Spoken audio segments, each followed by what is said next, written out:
برنامه سیاسی و تحلیلی دیدگاه. با عرض سلام و ادب با شما شوکتی محمد هستم. شکر پروردگار کریم و منان که باز ما را به دیدار هم رسانید. طول این چند دقیقه برنامه تحلیلی دیدگاه را تقدیمتان میکنم. تماشابینان گرامی، موضوع امروزه ما درباره نشست مطبوعاتی وزارت کارهای داخله است. همچنین در موضوع امروزه بیشتر به آن دخل خواهیم کرد که چگونه حکومت امروزه ما ملت تاجیک را به جهانیان تروریست و فحاش و فاحش معرفی کرده است. هر سال 2 بار وزارت کارهای داخله از بازداشت صدها تروریست و افراطگرا گزارش می‌دهد. شمار عمومی اعلان کرده تنها وزارت کارهای داخله کیها از مرز 10,000 عبور کرده است. کمیته دولتی امنیتی ملی گزارش نمی‌دهد و معلوم نیست آنها چند هزار تاجیکی تروریست بازداشت کرده اند. با آمار این مقام اگر بازداشت شده ها با همین اتهام در روسیه را جمع کنیم شاید شمار از 20,000 هم گذرد. 20,000 تروریست تاجیک. ارتش دولت اسلامی یا داعش که نزدیک بود عراق و سوریه را ضبط کند و ضد چند ارتش پرقدرت می جنگید هیچگاه به 20,000 نفر نرسیده بود. این هم میلش ارتش تاجیکستان را با راه بچه دزدی و ابله و بزور به 15,000 رسانیده اند. نیم زیادی تکنیکی جنگی از دوران شوروی میراث مانده است و فقط در شمار هست. کیها کارناشای هم شده است. با این حال اینها گویا کمش با 20,000 تروریست سر به سر شده اند. در همین حال شمار جنایت های صادر شده تروریستی در کشور را می توان با انگشت یک دست حساب کرد. حتی شاید همه انگشت‌ها خواب نکنند. از این عمل‌های تروریستی که در کشور روی داد، یگانه عملیات تروریستی که کارشناسان، مطبوعات و جامعه به آن باور کرد، حادثه دنغره است. یعنی حمله به سیاحان خارجی که با ولسیپد بودند. این هم اگر در یادتان باشد چند بیچاره نورس را در خانه اش کشتند و گفتند بی ضرر گردانیدیم. آنها را به صحرا برده پرتافتند و نوار گرفته به مردم نشان دادند. به جز سردارشان دیگر یگان تاش را نتوانستند زنده دستگیر کنند. عجب سپیکتاکل. سردار به دست می افتد و اعتراف می کند شریکانش کشته می شوند. گروه زودعمل از عهده 3 کودک را زنده دستگیر کردن نمی براید. اینها چگونه حکومت را داشته آمده ایستادند؟ چند حادثه دیگر که مقامات کشور تروریستی اعلان کردند و شمار از کشته هم به جای گذاشت آنقدر ساده لوحانه تحریزی شده بود و از هر کنج آن گوشی رمضان رحیمزاده و سیمومین یتیموف نمودار بود که کسی نه در داخل و نه در خارج به آن باور نکرد.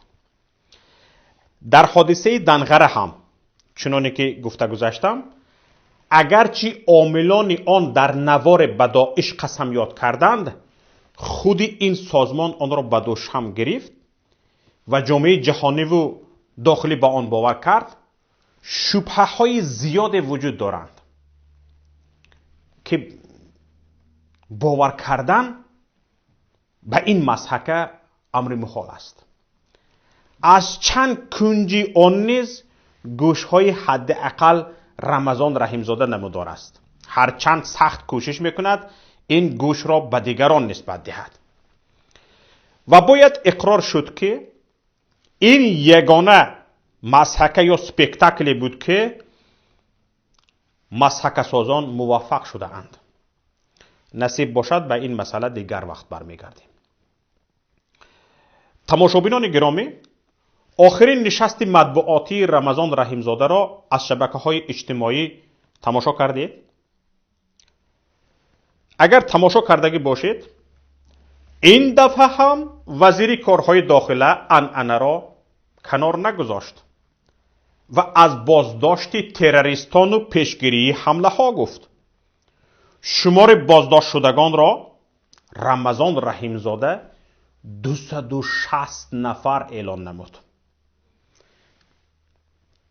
شمار بازداشت شدگان را 260 نفر اعلان کرد، اما در همین حال تاکید کرد 875 جنایتی خصوصیت تروریسم و افراطگرایی داشته افشا شده است. 875 جنایت تروریستی و اکستریمیستی. تماشابینان عزیز، یک گزارش های حادثه های تروریستی افغانستان و عراق و سوریه را پیگیری کنید. این کشورهای جنگ زده هستند. یک پیگیری کنید که به همین شمار حادثه های تروریستی در 6 ماه در این کشورها به قید گرفتند یا نه؟ 875 جنایت تروریستی و اکستریمیستی در 6 ماه در تاجیکستان.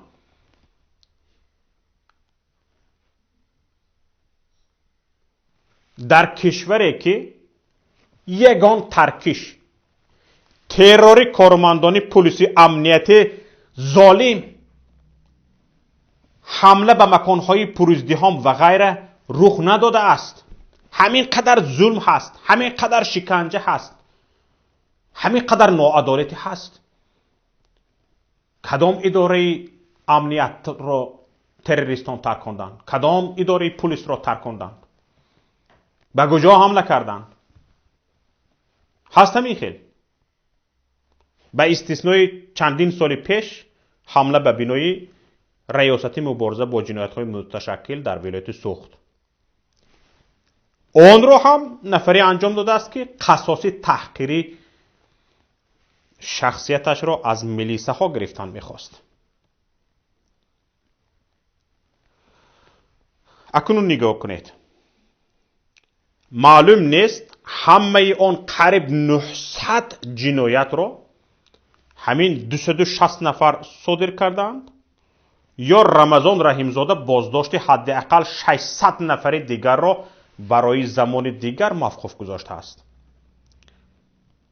شاید با در نظر داشتی پر بودن زندان ها و خطر سرایت کرونا ویروس به جنایتکاران گفتند صبر کنند، بدتر به سناتوری پنجره دار میبرندشان.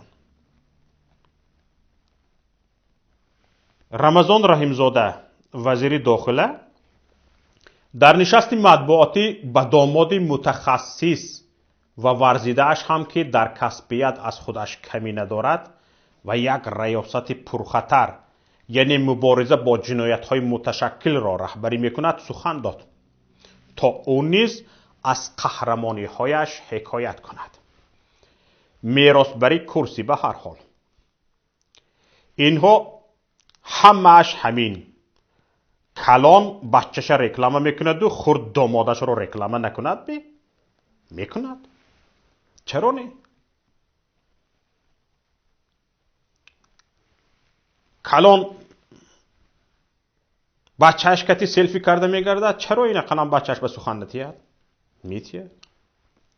شادی حفیظوف داماد رمضان رحیمزاده اعلان کرد در همین نشست مطبوعاتی وزارت کارهای داخلی ریاستش توانسته است از 2 حمله تروریستی به شعبه های پلیس پیشگیری کند. منه شکایت داشتیم اینها پیشگیری کرده بودند. قبلا آنها در 6 ماه از 10 حمله پیشگیری میکردند، اما چون ویروس کرونا کووید 19 همهگیر شده است و جنایتکاران از ترس گرفتار شدن به ویروس در خانه هایشان نقاب بر روی کشیده پنهان شدند، همگی 2 حمله تحریزی نمودند. 2 تا باز گفتند چی؟ ولی تماشابینان گرامی، مگر آنها میتوانند در کشوری که رمضان رحیمزاده شاعر، عالم، دراماتورگ، سیناره نویس، وزیر است و داماد زیرک و ورزش کردهش سرداری ریاست مبارزه با جنایت‌های متشکل عملیاتی انجام داده میتوانند؟ نه، نمیتوانند. البته نمیتوانند. حمله های تروریستی را میتوان در امریکا و اروپا و اسرائیل که پلیس و خدمات مخصوصشان به هیچ دردی نمیخورند انجام داد. در آنجاها پلیس ها از هیچ کار نمیبرایند. در تاجیکستان به اجازه رمضان رحیمزاده دامادش پشه پر نمیزند. میفهمید؟ پشه پر زده نمیتواند. اکنون همینجا یک چیز را بگویم که باید از امریکا و اروپا که از عهده پیشگیری عملیات های تروریستی نمیبرایند، هر هفته چند عملیات تروریستی در این کشورها انجام می شود، چند بناها می ترکند، چند قدر آدم می مرند، باید به پیش رمضان رحیمزاده به تاجیکستان بیایند و آموزش گیرند. آموزند چی خیل 800 فلان عملهای تروریستی و اکستریمیستی را پیشگیری کرده است. نمانده است که همین ها روی دیان در 6 ماه اقامده تزن، اگر افسانه نگفته باشی. از اینها بگذاریم. حالا مسئله سری آن است که این گروه جنایتکار نظام پوش، این گروه مسخره باز نه تنها 10,000 فرزند بیگناه ملت را با اتهام های ساخته و بافته زندانی کردند، حیاتشان را سوختند، زن و فرزندان و والدانشان را آواره و جگرخون ساختند، بلکه از یک ملت تروریست، افراطی و فحاش و فاحشه تراشیدند. از زمانی که این گروه نظام پلیس و امنیت کشور را در دست دارد، نه تنها در داخل، در خارج هم، به خصوص در روسیه و بعض دیگر کشورهای شریک استراتژی، هزارها تاجیک با همین اتهام بازداشت می شوند. اینها نه تنها خودشان ملتی را که می پوشاند و می خورانندشان می کشند و زندان می کنند، بلکه به دیگران هم این اجازه را داده اند که هرگاه در جای تروریست لازم شد می توانند تاجیک را استفاده برند، می توانند تاجیک را بگیرند. یک روز 2 روز پیش کارشناس سید محی‌الدین دوست محمدیان در صفحه فیسبوکیش یک چیزی خوب نوشته بود. سید محی‌الدین دوست محمدیان به این نظر است که خود این رمضان رحیمزاده بر اینها وسلهای خارجی اند. امیسرها خود همین های اند. دوست محمدیان در یک تحلیلش در فیسبوک نوشت که در 5 سال جنگ تحمیلی سالهای 1992-1997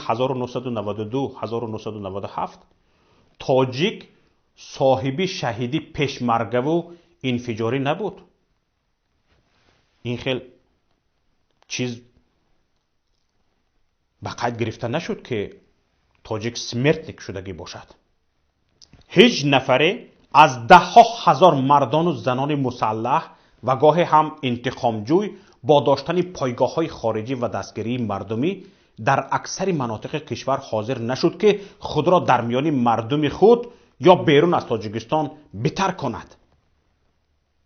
در 5 سال جنگ شهروندی شنیدید کسی خود را ترک کنده باشد؟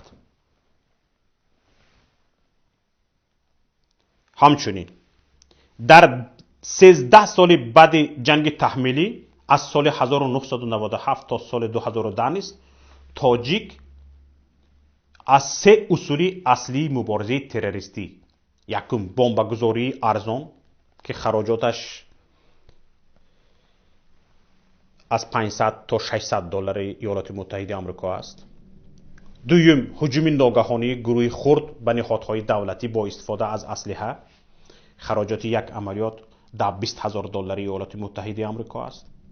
سیوم انفجار آدم مخصوص تیار شده در میان ازدحام یا برای از بین بردن نفر مهمی که خراجات عملیاتش 50 هزار دلار ایالات متحده آمریکا است تاجیک استفاده نکرد. در 13 سال بعد از جنگ نیست.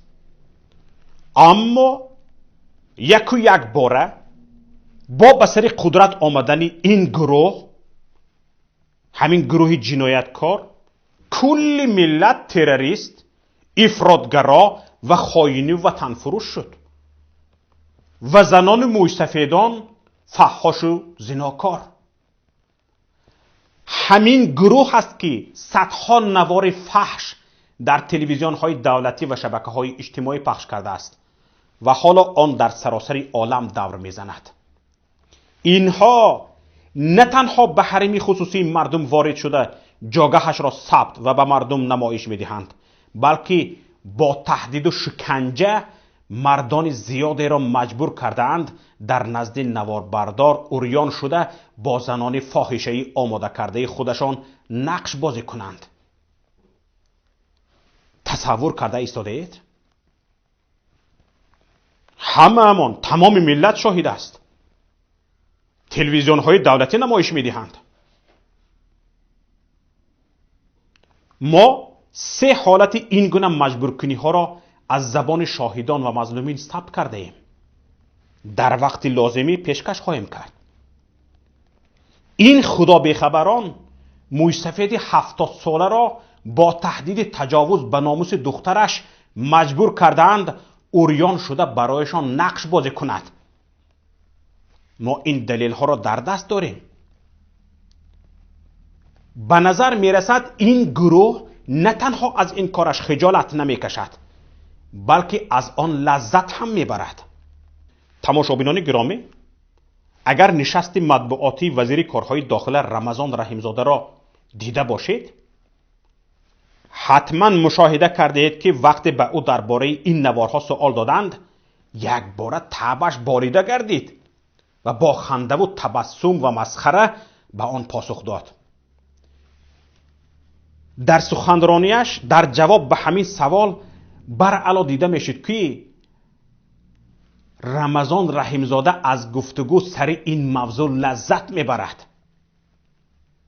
همین گروه هر نفری را که از حکومت انتقاد میکند، طلب آزادی های شهروندی، آزادی سخن مینماید، از ناموس خودش و خانواده‌اش حمایت میکند، پایبند دینش هم هست، متهم به خیانت به وطن میکند و به جوابگری میکشد. شکنجه میکند. اتهامات زیاده را به سرش میزند و برای سالهای طولانی روانه زندان میسازد. همین گروه است که همه جوانان غیور ملت را حبس کرد، کشت یا مجبور به فرار کرد. ملت را در جهان چون ملت تروریست، افراطی، کوچروب، فحاش و فاحشه معرفی کرد. حالا در منبرها می نشیند و به سؤال روزنامه‌نگار که میگوید چرا نوار فحش را در تلویزیون نشان میدهید که آن را کودکان ما و خودتان هم تماشا میکنند، با خنده پاسخ میدهد که ما همه جایهای بدنشان را نشان نمیدهیم که این مرگ بر تو. تماشابینان گرامی، خودتان بگویید خائن کیست؟ خودتان قضاوت کنید. اینجا به نهایت برنامه امروز رسیدیم.